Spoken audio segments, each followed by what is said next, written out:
Assalamualaikum warahmatullahi wabarakatuh. Selamat siang everyone. Perkenalkan, nama saya Razanti Mahaniza dengan NIM 53050230019 dengan rekan saya Rizky Laila Zakia Kamala dengan NIM 5305002300012. Oke. Di sini kami akan memenuhi tugas UAS. Oke, dengan pengampu dosen Bapak Mudzakhir Muslihin MPhil, mata kuliah Filsafat Barat Kontemporer. Oke. Kami di sini mengangkat permasalahan mengenai tentang krisis identitas. Pasti teman-teman mungkin di sini udah familiar dengan permasalahan krisis identitas, di mana pada zaman sekarang ini krisis identitas itu menjadi problematik di antara individu-individu. Apa sih krisis identitas?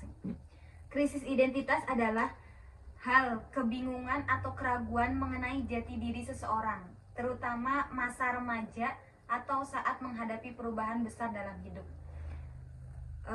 Berarti ini krisis identitas ini tuh kita itu belum mempunyai atau belum mencari apa itu tentang jati diri kita sendiri.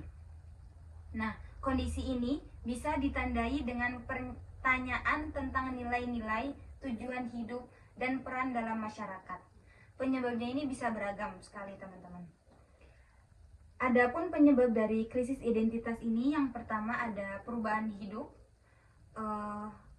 yang kedua ada tekanan sosial, terus yang ketiga ada perkembangan diri, yang keempat ada kesehatan mental. Nah, seringkali pada zaman sekarang ini orang-orang mengkaitkan sesuatu permasalahan dengan mental health. Nah, itu bisa menjadi salah satu penyebab dari krisis identitas. Adapun tanda-tanda dari krisis identitas ini, yang pertama ada kebingungan dan keraguan. Semisal kita kebingungan dan keraguan ini tuh memilih di antara dua opsi. Itu. Terus hilang arah dan tujuan, perasaan tidak berarti. Nah, perasaan tidak berarti ini bisa dikaitkan dengan mental health. Mental health itu kaitannya dengan psikologi kan. Banyak sekali anak-anak zaman sekarang yang merasakan apa itu penyakit anxiety. Anxiety itu penyakit yang perasaannya itu campur aduk, bisa apa ya, apa-apa itu berlebihan, cemas berlebihan, terus bingung yang berlebihan. Nah, itu bisa menjadi salah satu faktor dari krisis identitas. Oke, mungkin dilanjut dengan rekan saya. Nah, di sini saya akan menjelaskan apa kaitannya krisis identitas dengan materi kita, yaitu eksistensialisme. Di sini pertama saya akan menjelaskan apa itu eksistensialisme. Eksistensialisme adalah aliran filsafat yang pahamnya berpusat pada aliran individu yang bertanggung jawab atas kemauannya yang bebas tanpa memikirkan secara mendalam mana yang benar dan mana yang tidak benar.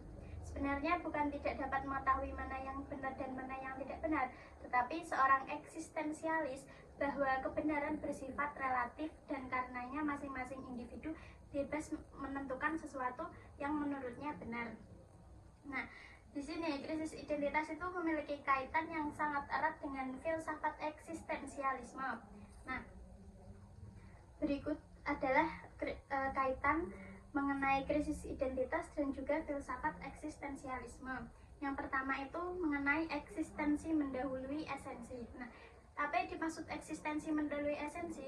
Eksistensi ini adanya keberadaan manusia. Manusia itu pertama-tama diciptakan, lalu manusia itu memilih jalan hidupnya sendiri. Nah, terus yang kedua, kebebasan dan bertanggung jawab. Manusia itu bebas untuk memilih jalan hidupnya sendiri dan juga harus bertanggung jawab atas pilihannya. Selanjutnya itu pencarian makna hidup. Eksistensialisme menolak gagasan bahwa makna hidup itu inheren atau diberikan dari luar. Sebaliknya, setiap individu itu dihadapkan pada ketidakpastian eksistensial dan harus secara aktif menciptakan makna dalam hidupnya sendiri. Krisis identitas seringkali diiringi oleh pertanyaan-pertanyaan eksistensial tentang apa sih tujuan hidupku dan mana sih yang benar-benar penting bagiku, atau mengapa saya itu ada gitu. Filsafat eksistensialisme itu mendorong individu untuk menghadapi pertanyaan-pertanyaan ini dan menemukan makna pribadi melalui pilihan dan komitmen mereka sendiri. Nah, selanjutnya itu kecemasan akan eksistensial, kesadaran akan kebebasan, tanggung jawab, dan juga ketiadaan makna yang sudah ditentukan sebelumnya dapat menimbulkan kecemasan eksistensial. Kecemasan ini seringkali menjadi bagian dari krisis identitas, di mana individu merasa terlempar ke dalam keberadaan tanpa tujuan yang jelas. Dengan demikian, filsafat eksistensialisme tidak hanya menjelaskan akar krisis identitas sebagai bagian inheren dari kondisi manusia yang bebas dan bertanggung jawab, tetapi juga menawarkan kerangka untuk memahami dan menghadapi krisis tersebut.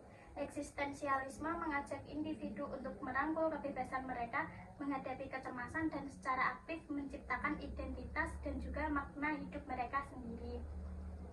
Oke, setelah kita melihat permasalahan dan mengaitkannya dengan materi kita yaitu eksistensialisme, di sini kita akan mencoba memaparkan apa sih eksistensialisme. Tadi kan sudah disinggung oleh rekan saya terkait pengertian dari eksistensialisme.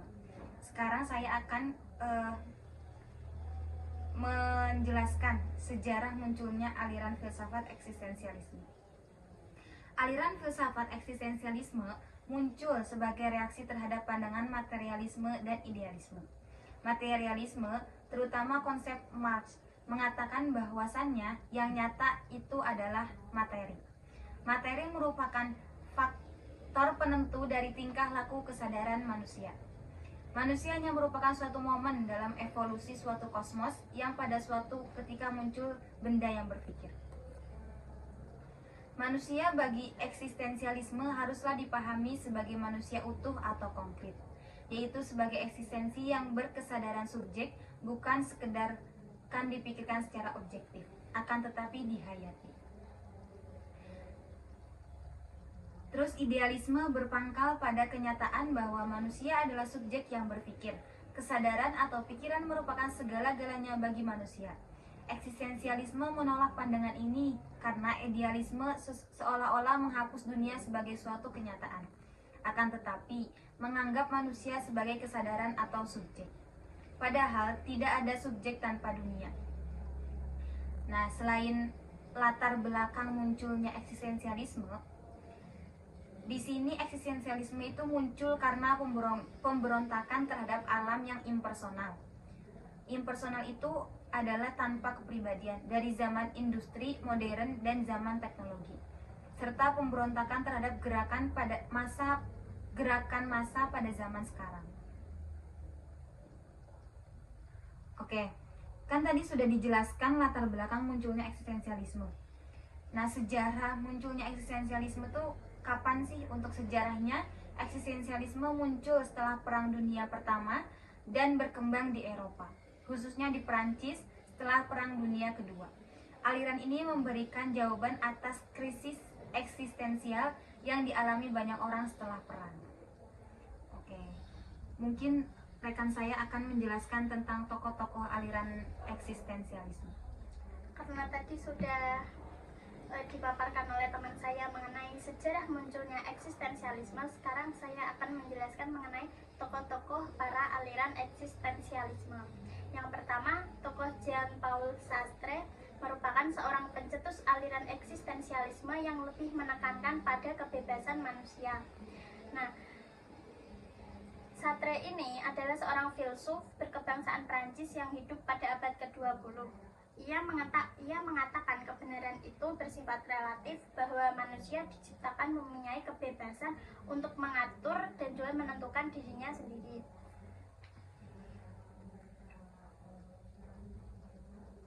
Selanjutnya yaitu Martin Heidegger. Menurut pemikirannya, keberadaan manusia adalah segala sesuatu yang berada di luar kendala manusia yang dikaitkan dengan manusia itu sendiri. Pemikirannya berhubungan dengan humanisme, di mana sikap manusia yang memanusiakan manusia.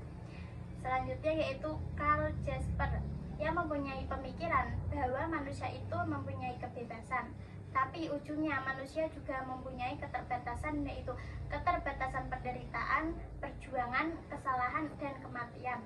Ia memandang filsafat ini bertujuan mengembalikan manusia kepada dirinya sendiri yang ditandai dengan pemikiran menggunakan ilmu pengetahuan. Yang keempat yaitu Paul Tillich.